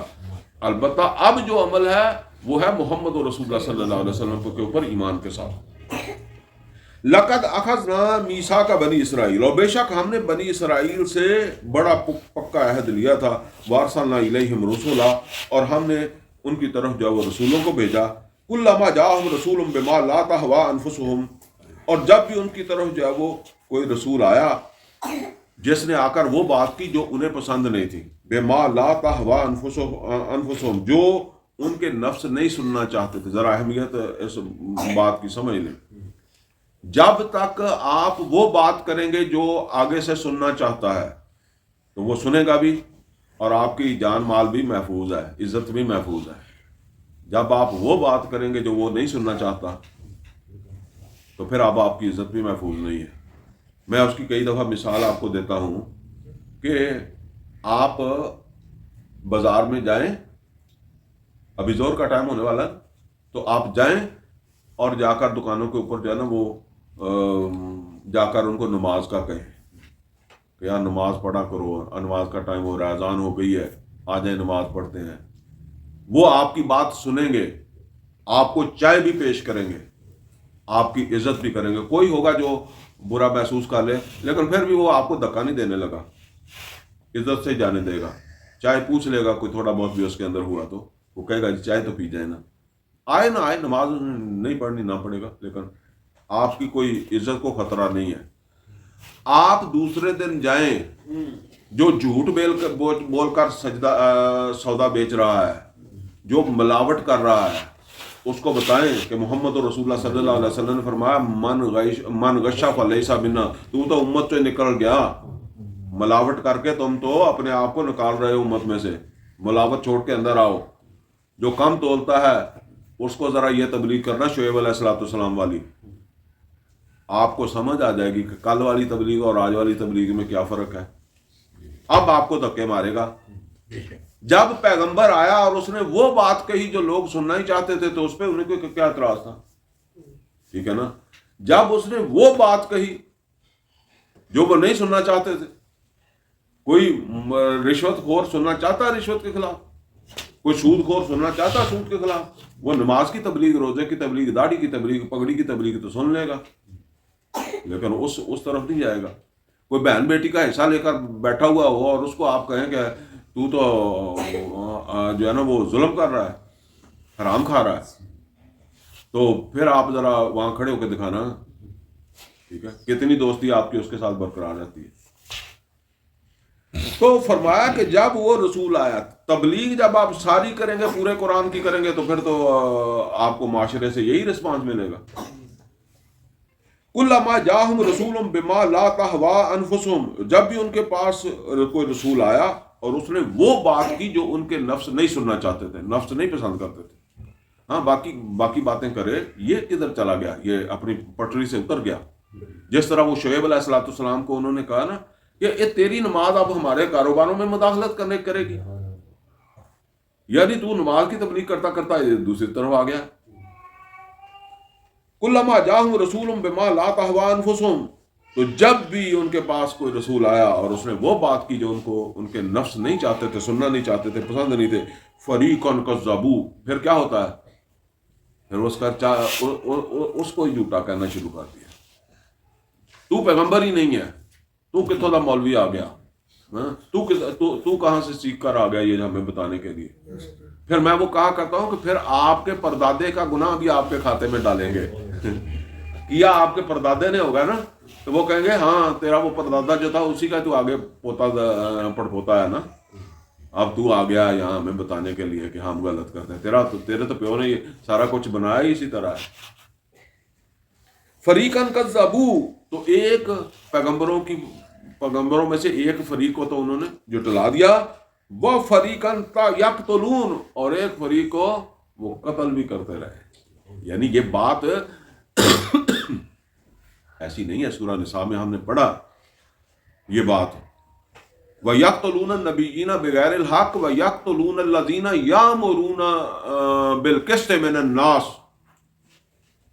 اور وہ قتل کرتے رہے لوگوں میں سے, عام لوگوں میں سے. نبیوں کی بات علیحدہ ہے, اور عام لوگوں میں سے بھی ان کو قتل کیا جو عدل و قسط کی بات کرتے تھے, انصاف کی, حق کی بات کرتے تھے. لیکن بات وہ ہو جو میں نے پہلے ٹوپی رکھی ہوئی ہے, تو آپ کہیں جی سر ننگا نہیں ہونا چاہیے تھا, میں نے تو اچھا لگنا ہی ہے, ٹھیک ہے نا. یا نہ بھی ہو تو میں کچھ جاتا نہیں ہے, میں کہہ دوں گا ٹھیک ہے جی, صحیح بات کہہ رہے ہیں. وَحَاسِبُوا أَلَّا تَكُونَ فِتْنَةً, اور یہ سارا کچھ کر کے بھی یہ سمجھتے رہے کہ کوئی بڑی خرابی نہیں ہے, کوئی بڑا فتنہ نہیں ہے. اتنا بڑا جرم کر کے بھی جو ہے حق کو جٹلا کر بھی سمجھتے رہے کوئی بڑا جرم نہیں ہے, کوئی بڑی بات نہیں ہے. فَعَمُوا وَسَمُّوا, تو وہ بہرے اور اندھے ہوتے چلے گئے, اندھے اور بہرے ہوتے چلے گئے. ثُمَّ تَابَ اللَّهُ عَلَيْهِمْ, پھر اللہ نے ان کے اوپر جو ہے وہ ان کی توبہ قبول کی. ثم عموا وصموا كثيرا منهم, لیکن اس کے بعد پھر ان میں سے بہت سارے جو ہے وہ اسی طرح جو ہے وہ اندھے بہرے بن گئے, ہدایت پائے, پھر کچھ ٹائم کے بعد اسی رستے پر چل پڑے یا ان کی نسل چل پڑی. واللہ بصیر بما یعملون, اور اللہ تعالیٰ دیکھتا ہے جو وہ کرتے رہے, یا اللہ دیکھتا تھا جو وہ کرتے رہے. لقد کفر الذین قالوا ان اللہ هو المسیح ابن مریم, اور بے شک کفر کیا ان لوگوں نے جنہوں نے کہا کہ اللہ مسیح ابن مریم ہی ہے, یعنی اللہ مسیح ہی اللہ ہے. وقال المسیح یا بنی اسرائیل, اور حالانکہ کہا تھا مسیح نے اے بنی اسرائیل, اعبدوا اللہ ربی و ربکم, عبادت کرو اللہ کی جو میرا بھی رب ہے اور تمہارا بھی رب ہے. یعنی مسیح نے تو نہیں کہا کہ میں اللہ ہوں, مسیح نے تو کہا میں بندہ ہوں, تم بھی بندے ہو, میں بھی بندہ ہوں. انہ من یشرک باللہ, بے شک جس نے اللہ کے ساتھ شرک کیا, یعنی مسیح نے تو یہ بتایا تھا کہ جس نے اللہ کے ساتھ شرک کیا, فقد حرم اللہ علیہ الجنہ, اللہ نے اس کے اوپر جنت حرام کر دی. ومأواہ النار, اور اس کا ٹھکانہ ہوگا آگ. وما للظالمین من انصار, اور ایسے ظالموں کو کوئی مدد دینے والا نہیں ہوگا. لقد کفر الذین قالوا ان اللہ ثالث ثلاثہ, بے شک کفر کیا ان لوگوں نے بھی جنہوں نے کہا اللہ تین میں سے ایک ہے. یہ ویسے سورہ نساء کے اندر بھی بات ہو چکی ہے. ان کا ایک تثلیث جسے کہتے ہیں نا، تو یہ تثلیث بھی ان کی دو طرح کی تھی. ایک یہ تھا کہ جبرائیل امین، روح القدس، اللہ اور مسیح، یہ تینوں جو ہے نا خدا ہے. مطلب یہ ہے کہ خدائی بنڈی ہے تین تسلیث. اور ایک تسلیث دوسری تھی، اور اس میں پھر جو ہے نا وہ روح القدس کی جگہ مریم صلی اللہ علیہ، اللہ، مریم اور عیسیٰ علیہ السلام. وہ بعض نے کہا کہ جی عورت ہے، یہ تو نہیں ہو سکتی، انہوں نے پھر روح القدس کو اس میں شامل کر لیا. بہرحال یہ تسلیث کے دونوں ہی ان کے اندر چلتے. وَمَا مِنْ إِلَٰهٍ إِلَّا إِلَٰهٌ وَاحِدٌ، اور نہیں ہے کوئی معبود اس سوائے ایک الہ، اللہ کے سوا کوئی اور الہ نہیں ہے. اللہ کہہ رہا ہے کہ اس نے عیسیٰ علیہ السلام نے تو یہ بات ایسے سمجھائی تھی اور یہ اسے اللہ بنا بیٹھے ہیں. وَإِن لَّمْ يَنْتَهُوا عَمَّا يَقُولُونَ، اور اگر یہ منع نہ ہوئے جو یہ کہتے ہیں، لَيَمَسَّنَّ الَّذِينَ كَفَرُوا مِنْهُمْ عَذَابٌ أَلِيمٌ، تو ضرور چمٹے گا ان میں سے کفر کرنے والوں کو ایک دردناک عذاب. افلا یتوبون الی اللہ، کیا یہ اللہ کی جناب میں توبہ نہیں کریں گے؟ ویستغفرونہ، کیا اس سے استغفار نہیں کریں گے؟ واللہ غفور الرحیم، جبکہ اللہ تو مغفرت کرنے والا، رحم کرنے والا. مطلب یہ بتایا جا رہا ہے کہ توبہ کر لو، سیدھے ہو جاؤ، محمد رسول اللہ صلی اللہ علیہ وسلم کے ساتھی بن جاؤ. مل مسیح ابن مریم الا رسول، اور نہیں ہے مسیح ابن مریم، وہ تو بس اللہ کے رسول ہیں.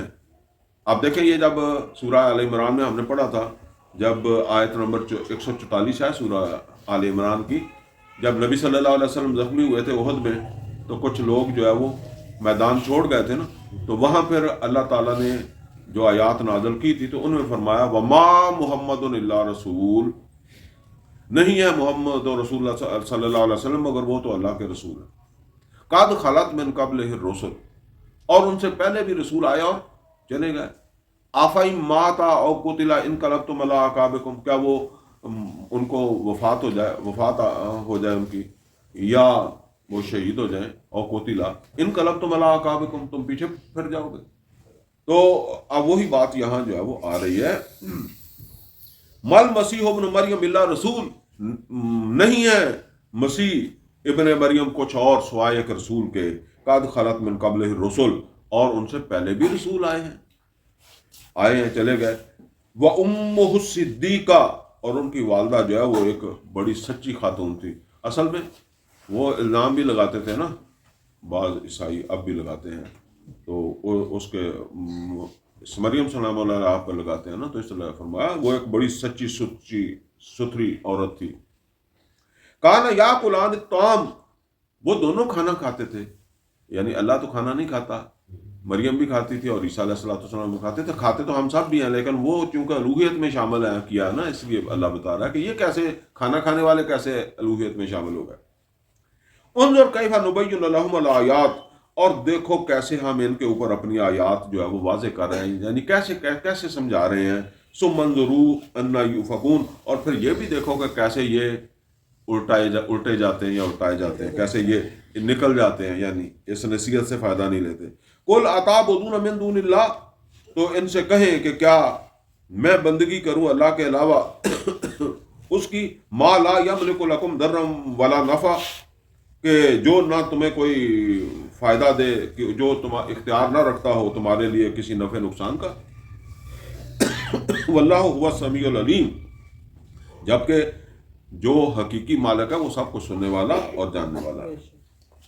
قل یا اہل الکتاب، کہتے ہیں اہل کتاب، لا تغلوا فی دینکم غیر الحق، اہل کتاب اپنے دین میں ناحق غلو نہ کرو. غلو مطلب اور بتا دینا، ٹھیک ہے نا. ایک اللہ کا کوئی بزرگ ہے، اس کو بڑھاتے اللہ تک ہی پہنچا دینا، ٹھیک ہے نا. تو اس طرح کا بہت کچھ ہوتا رہا ہے، بزرگوں کو بہت اونچا کر دیتے رہے ہیں. ایسے میں نے پڑھا بھی ہے، نام نہیں لیتا میں کسی کا، کتابیں ہیں ان کی، اگر آپ کو مل جائیں تو پھر آپ بتاؤ. وَلَا تَتَّبِعُوا أَهْوَاءَ قَوْمٍ قَدْ ضَلُّوا مِن قَبْلُ، اور یہ چلیں اتنی بات تو میں آپ کو بتا دوں، یہ جو پیر پکھنڈ ہے نا ان کے اندر یہ بہت چلتا ہے. یہ بہت اونچا لے جاتے ہیں، ٹھیک ہے نا. خاص طور پر یہ آج کا کہ جو خانقاہیں پچھلے تو میں نے دیکھے نہیں ہیں، لیکن یہ جو زیادہ متعلق ہے نا خانقاہوں سے، ان سے، یہ ان کے کام اسی طرح کے ہیں. وَلَا تَتَّبِعُوا أَهْوَاءَ قَوْمٍ قَدْ ضَلُّوا مِن قَبْلُ، اور نہ چلو، نہ اتباع نہ کرو ان لوگوں کی خواہشات کی جو اس سے پہلے جب وہ گمراہ ہوئے. وَضَلُّوا كَثِيرًا، اور انہوں نے گمراہ کیا بہت ساروں کو. وَضَلُّوا عَن سَوَاءِ السَّبِيلِ، اور وہ گمراہ ہو گئے سیدھے رستے سے. اب جی وہ آ گیا ہے، ہمارا بس اینڈ ہو رہا ہے، اور وہ اہم مضمون بھی جو ہے وہ آ گیا ہے. اس کو پہلے ہم پڑھ لیتے ہیں، جس میں اللہ تعالیٰ نے بنی اسرائیل کے اوپر جو ہے وہ لعنت کا تذکرہ فرمایا. فرمایا لو ان الذین کفروا من بنی اسرائیل، لعنت کر دی گئی ان لوگوں پر، بنی اسرائیل کے ان لوگوں پر جنہوں نے کفر کیا تھا علی لسان داؤد و عیسیٰ ابن مریم. اور یہ لعنت کس کی زبانی کروائی گئی؟ داؤد علیہ السلام اور عیسیٰ ابن مریم کی زبانی. ذالک بما عصوا وکانوا یعتدون، اور یہ اس لیے کہ انہوں نے نافرمانیاں کی اور حد سے بڑھ گئے. انسان گناہ کا پتلا ہے نا، کلو بنی آدم خطاؤن وخیر الخطائین توابون. مطلب یہ ہے کہ ایک ہم بھی عام طور پر کہتے ہیں یار حد کر دی، یعنی حد سے زیادہ گزر گئے. تو فرمایا کہ وکانوا یعتدون، اور وہ حد سے گزر گئے. اور وہ حد کیا تھی؟ ذرا توجہ کر لیں اس کے اوپر. وہ حد کیا تھی؟ کانوا لا یتناہون عن منکر فعلوا، وہ حد یہ تھی کہ وہ تو منکرات سے روکنا ہی بند ہو گئے. یعنی کسی کو کسی منکر میں مبتلا دیکھ کر روکتے ہی نہیں تھے، چپ کر کے منہ دوسرے پاس کر کے نکل جاتے تھے. اور آپ اپنے آپ کو لائیں، ہم کیا کرتے ہیں؟ ہم بھی ایسے ہی کرتے ہیں. یہ اللہ کہہ رہا ہے کہ اس وجہ، یہ لعنت کے اسباب بتا رہا ہے اللہ، ذرا نوٹ کرے. اور یہ تو بتا رہا ہے کہ وہ حد کر دی جائے. ایمان والا ہو کر اس کے سامنے کوئی منکر کسے کہتے ہیں؟ جو اللہ اور اس کے رسول نے جس سے روکا ہے وہ کام ہو رہا ہے، اور وہ اسے سمجھانے یا روکنے کی بجائے کان لپیٹ کر نکل گیا. نبی صلی اللہ علیہ وسلم نے کیا فرمایا؟ من رأى منکم منکرا فلیغیرہ بیدہ، جو کوئی تم میں سے کسی منکر کو دیکھے تو اسے کیسے روکے؟ طاقت سے. وَإِن لَّمْ يَسْتَطِعْ فَبِلِسَانِهِ، اور یہ بھی استطاعت نہیں ہے تو زبان سے. وَإِن لَّمْ يَسْتَطِعْ فَبِقَلْبِهِ، اور یہ بھی نہیں ہے تو پھر دل میں برا سمجھے. تو یہ تو آگے ہم پڑھیں گے تو حدیث پڑھیں گے تو اور بات واضح ہو جائے گی. لیکن یہ سمجھ لیں کہ کانوا لا یتناہون عن منکر فعلوا، وہ منکر افعال سے منع نہیں کرتے تھے دوسروں کو، اس وجہ سے لعنت ہو گئی. لبئس ما کانوا یفعلون، یقیناً بہت برا تھا جو انہوں نے کیا. یعنی اس میں جیسے ہم کہتے ہیں کیا شک ہے کہ جس نے برائی کو روکا ہی نہیں، اس کے سامنے برائی ہو رہی تھی، تو پھر اس میں کیا شک رہ گیا ہے کہ وہ برا کر رہا ہے. ترا کثیرا منہم یتولون الذین کفروا، تم دیکھو گے اب بھی ان کی دوستیاں کافروں کے ساتھ ہیں. یتولون الذین کفروا، اب بھی ان کی دوستیاں ہیں. محمد صلی اللہ علیہ وسلم آپ دیکھیں گے اب بھی ان کی دوستیاں کن کے ساتھ ہیں؟ کافروں کے ساتھ ہیں. لبئس ما قدمت لهم انفسهم، اور بے شک بہت برا ہے، بہت بری کمائی ہے جو انہوں نے اپنے لیے اللہ کے ہاں جمع کرائی، آگے بھیجی ہے. ان ساخط اللہ علیہم، کہ اللہ ناراض ہو گیا ان کی اس طرز عمل سے. وفی العذاب ہم خالدون، اور اس وجہ سے اللہ نے ان کے لیے ہمیشہ کے عذاب کا فیصلہ کر دیا. وَقَانُوا وَلَوْ كَانُوا يُؤْمِنُونَ بِاللَّهِ وَالنَّبِيِّ، اب اللہ کہتا ہے کہ یہ جنہوں نے برائیوں سے نہیں روکا، یہ اللہ پر بھی ایمان نہیں رکھتے اور نبی پر بھی نہیں رکھتے. کیونکہ اب دیکھیں ہمارے لیے كُنتُمْ خَيْرَ أُمَّةٍ أُخْرِجَتْ لِلنَّاسِ تَأْمُرُونَ بِالْمَعْرُوفِ وَتَنْهَوْنَ عَنِ الْمُنكَرِ، تو اگر معروف کا حکم نہیں دیتے، منکرات سے روکتے نہیں، تو تم خیر امت کیسے بن گئے؟ تو فرمایا وَلَوْ كَانُوا يُؤْمِنُونَ بِاللَّهِ وَالنَّبِيِّ، اگر یہ واقعی اللہ اور نبی پر ایمان رکھتے ہیں، وَمَا أُنزِلَ إِلَيْهِ، اور جو نازل ہوا ان کی طرف